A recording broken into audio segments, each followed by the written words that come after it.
Жатыр және жатыр мойнының аурулары. Әйелдердің репродуктивті жүйесіне әсер ететін маңызды гинекологиялық аурулар. Олар уақытында анықталмаса, бедеулікке немесе қатерлі ісікке әкелуі мүмкін. Жиі кездесетін аурулар. Жатыр аурулары. Миома, жатырда ісік пайда болуы. Эндометриоз, жатырдың ішкі қабатының басқа мүшелерге таралуы. Жатырдың қабынуы. Эндометрит. Полиптер, қатерлі ісіктер. Жатыр мойнының аурулары. Жатыр мойны эрозиясы, жара. Цервицит, қабыну. Жатыр мойны дисплазиясы, жатыр мойнының обыры, рак.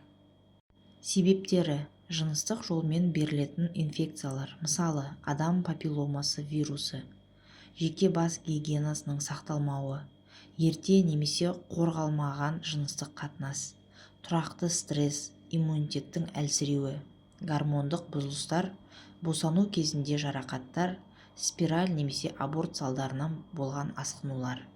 Алдын алу жолдары: жылына кемінде бір рет гинекологқа көріну, пап-тест, УЗИ, кольпоскопия арқылы диагностика жасау, вирусный папилломаға қарсы вакцина салдыру, әсіресе жас қыздарға. Таза, қорғалған жыныстық өмір, инфекциядан сақтану, дер кезінде емделу, иммунитетті күшейту, дұрыс тамақтану, стрессті азайту, жеткілікті ұйқы.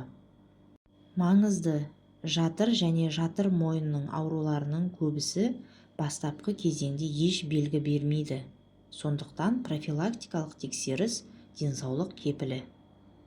Денсаулықтарыңызды сақтап, салауатты өмір салтын ұстаныңыздар. Сау болыңыздар.